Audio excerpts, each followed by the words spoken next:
શિયાળો આવે એટલે વસાણાની સાથે દરેક ગુજરાતી ઘરોમાં મેથીના મુઠિયા તો બને જ. ઊંધિયું બનાવવું હોય કે કોઈ શાક, મુઠિયા બધા સાથે ચાલે. અને આ એટલા બધા ટેસ્ટી લાગે છે ને કે એકવાર ચાખી લીધા પછી હાથ તો રોકાતા જ નથી. નાનું બાળક હોય કે મોટા, બધાને મુઠિયા ભાવે જ. તો આજે આપણે કિચન સિરીઝમાં મેથીના મુઠિયા બનાવીશું.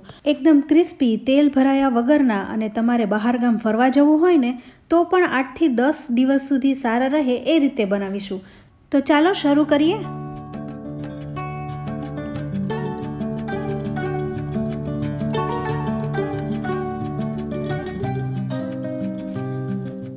તો અત્યારે લીલી મેથી ખૂબ જ સરસ આવી રહી છે. તો મેથીને ધોઈ અને વીણી લીધી છે.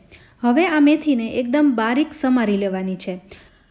અહીં મેં 1 કપ જેટલી મેથી લીધી છે. વધારે લેવી હોય તો લઈ શકાય, કારણ કે શિયાળામાં મેથી બહુ કડવી નથી આવતી હોતી, એટલે તમારે અહીં મેથીનો જેટલો ઉપયોગ કરવો હોય એટલો કરી શકો છો.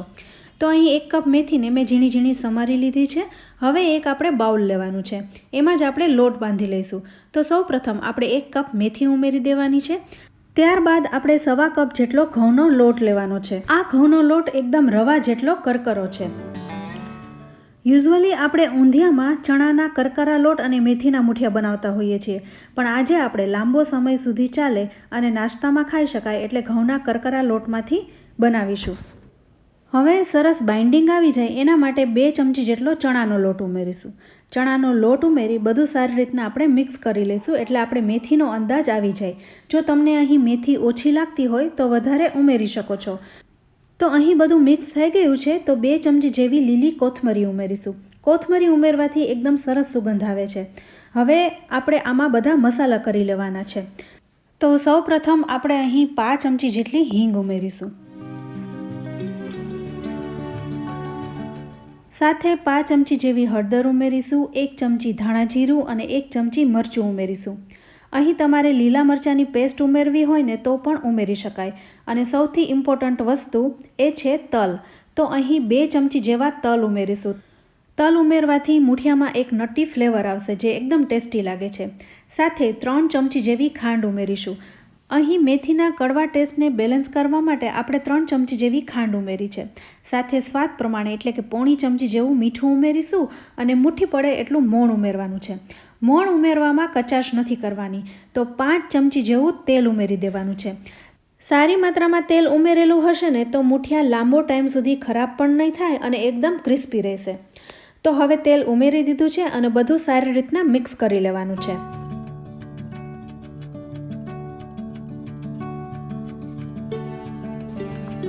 હવે બધું સારી રીતના મિક્સ થઈ ગયું છે, તો પાણી ઉમેરીશું. તો અહીં માત્ર 1/4 કપ જેટલું જ પાણી ઉમેરવાનું છે. પાણી ઉમેરતી વખતે ખૂબ જ ધ્યાન રાખવાનું છે. 1/4 કપ એટલે 4 થી 5 ચમચી જેટલું જ પાણી જોઈશે. તો હવે પાણી ઉમેરી બધું સારી રીતના મિક્સ કરી લેવાનું છે. અહીં લોટને આપણે કઠણ જ રાખવાનો છે, ઢીલો ન થઈ જાય એ ખાસ ધ્યાન રાખવાનું છે.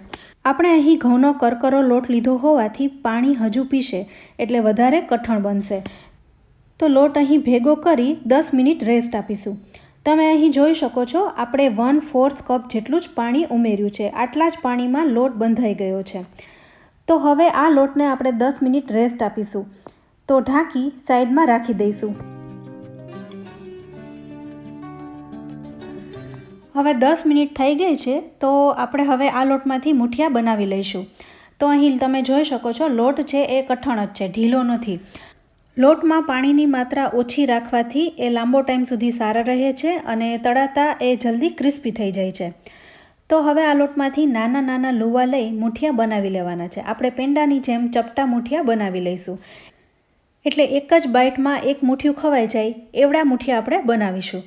તો આવી રીતે આપણે ગોળ શેપમાં બધા મુઠિયાને વાળી લેવાના છે. અહીં મેં ગોળ વાળ્યા છે, પણ તમને જે શેપ ગમતો હોય એ શેપમાં તમે બનાવી શકો છો. હવે બધા મુઠિયા વળાઈ ગયા છે. તો સાથે તેલ પણ ગરમ થઈ ચૂક્યું છે. તો એક પછી એક મુઠિયા આપણે આમાં ઉમેરી દેવાના છે. અહીં ગેસની ફ્લેમ મીડિયમ ટુ લો રાખવાની છે. હાઈ ફ્લેમ ઉપર આ મુઠિયા કરવાના નથી, કારણ કે આપણે પેંડાની જેમ વાળ્યા છે એટલે એ થીક છે. તો વચ્ચેથી એકદમ સરસ પાણી ઉડી જાય એના માટે આપણે મીડિયમ ટુ લો ફ્લેમ ઉપર મુઠિયાને ધીરે ધીરે તળી લઈશું. હાઈ ફ્લેમ ઉપર તળશો તો ઉપરથી ક્રિસ્પી થઈ જશે પણ અંદરથી કાચા રહેશે. તો એવું ન થાય એના માટે મીડિયમ ટુ લો ફ્લેમ ઉપર આપણે આ મૂઠિયાને તળવાના છે. ધીરે ધીરે તળાતા મૂઠિયા એકદમ સરસ રીતના ક્રિસ્પી થતા જશે અને ગોલ્ડન કલરના બની જશે. આપણે અહીં વધારે મેથી નાખી છે એટલે આ મૂઠિયા એકદમ ટેસ્ટી બનશે. આ મૂઠિયામાં તમે ગરમ મસાલો, વરિયાળી, શિંગદાણા અથવા લીંબુ એ પણ ઉમેરી શકો છો તો પણ એટલા ટેસ્ટી લાગશે. તો ફ્રેન્ડ્સ, અહીં આપણા મૂઠિયા તળાઈ ગયા છે અને આવી જ રીતે મીડિયમ ટુ લો ફ્લેમ ઉપર બધા મૂઠિયાને તળી લેવાના છે.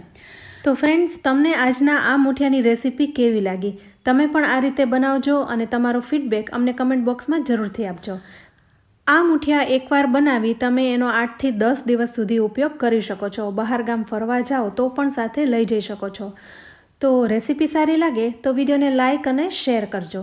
સાથે અમારી ચેનલ કિચન સિરીઝને પણ જરૂરથી સબસ્ક્રાઈબ કરજો, જેથી આવનારા નવા વિડીયોનું નોટિફિકેશન તમને જલ્દી મળે. અને અમારા ફેસબુક પેજને પણ ફોલો કરી લેજો. તો ફરી મળીશું આવી જ એક ઉપયોગી રેસીપી સાથે. ત્યાં સુધી આવજો.